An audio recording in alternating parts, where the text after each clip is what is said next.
Hi folks, my name's Darren. Welcome back to the channel. I'm well aware it has been quite some time. As I've said many times, life takes over, but I've got a bit of downtime at the moment. So a little bit of a story. I'm currently coming to you from San José in Costa Rica. I'm out here for a month with work. I've been here for a week already, so 3 more weeks to go. And I brought a guitar with me. I brought my Strat with me. My Fender Classic player.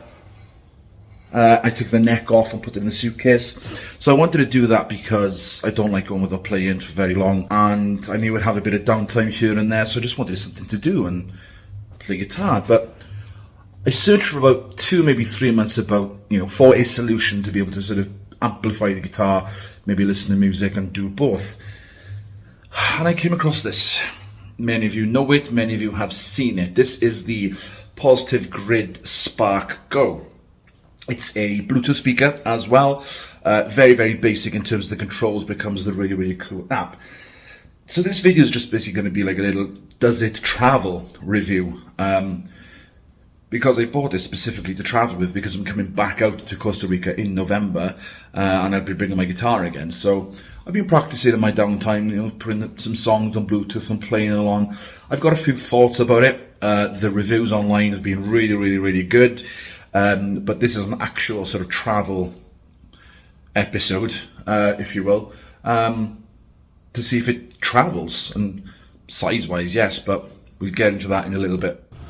But for now, this is where I'm staying. I'm staying in a part of San Jose called Escalante, and I'm very high up. And it's raining, so this is usually the sort of weather I'd have back home. So I've literally brought the weather with me, and it's been absolutely boiling back home as well. There's been a heat wave, which has been really strange to see.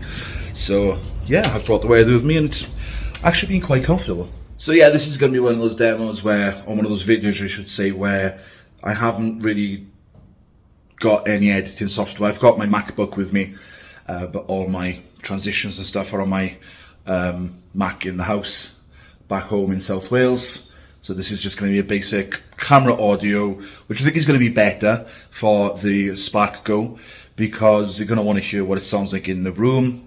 And you can use it as an interface, but I'm not going to do that because you're going to hear the tones directly, otherwise not in the room as I think that you're going to want to hear them, or I'd want to hear them. I have seen a few demos of that, but you've all seen demos of it if you've looked at it. There's absolutely loads out there. I think this one is more to the point. Does it travel well? Can it be used on travel for the purposes that are being advertised? Does it work well? And we'll go over that. So I'm going to grab my guitar, I'm going to sit down, I'm going to get to it.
Okay, so I'm sat here in my apartment.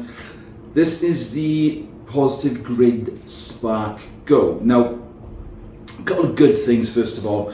The sounds are great. I've got absolutely no problem with the sounds.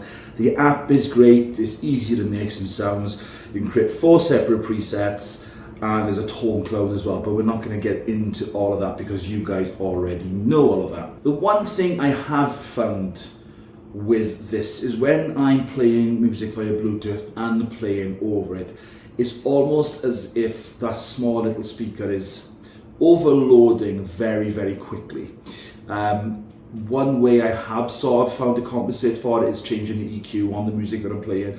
With the guitar, I've taken the bass quite a way down on the graphic EQ on one of the presets, and it does help, but then obviously depending on what song I'm playing along with it, when it's sitting down on the table, it rattles, the bass rattles. It's small, it can get loud, but then it's at that point that it starts to get very shaky and boomy, and quite frankly it starts to fall off the table in my opinion, or in my experience. But that being said, you got to take it for what it is. It's a tiny, tiny, tiny speaker in there, and it's sort of producing quite a bit of power. I think probably when you've got two audio sources going through it with two very separate EQs, it's going to struggle. It didn't struggle in the demo track there, in fairness. I've been playing stuff like Metallica, maybe some Simple Plan, that type of things, just a couple of general rock backing tracks like the one in the demo, to just jam along to and sort of try and keep my chops up a little bit.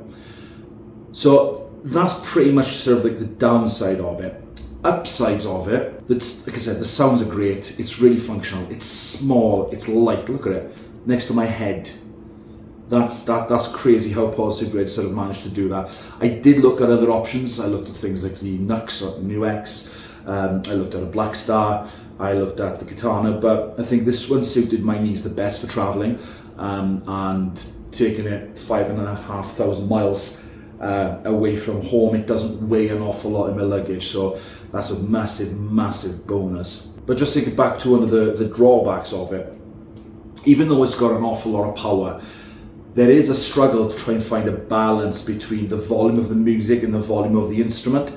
We know how that's done. This is the guitar, this is how you control that, by a wheel on the top, and then you've got two buttons here, control the volume of the Bluetooth music.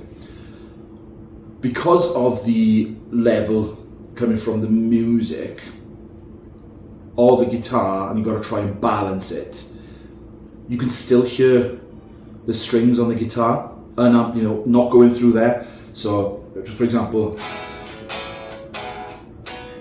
so if you can hear that, but then I turn this up,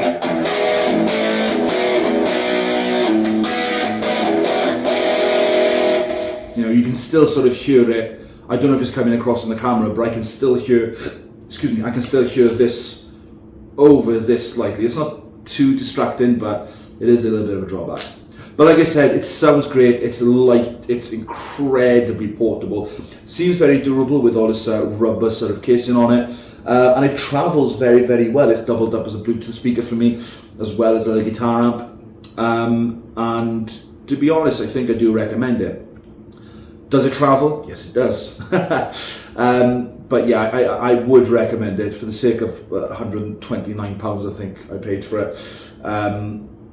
I really, really do recommend it.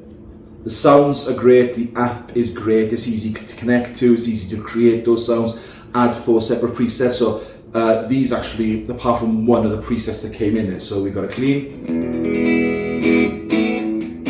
a bit of reverb, we've got there's a slight overdrive, we've got some like a lead tone with a bit of delay.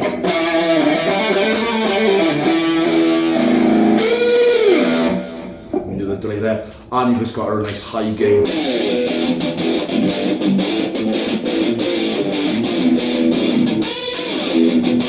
So yeah, you got those sounds. I mean, I like this one for soloing.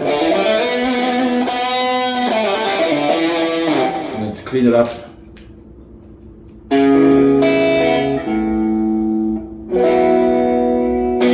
so it works nice. So yeah, does it travel? Yes, it does. Do I recommend it? Yes, I do. I haven't tried it with bass yet, but I don't play bass in a band anymore, unfortunately.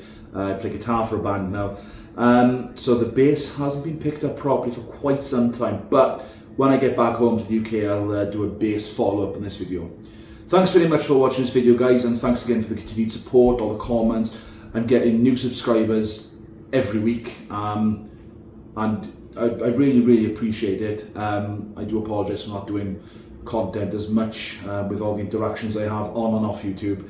It's clear that that content is enjoyed, which I really, really appreciate. So thank you to anyone who does support the channel, even though I'm never on there anymore. But yeah, it's absolutely bucketing down outside at the moment. So I'm going to open the window and let some of the cool air in. But for now, guys, thanks very much, and I will see you all again soon. Bye! Oh man, it's been a while. It's been a while.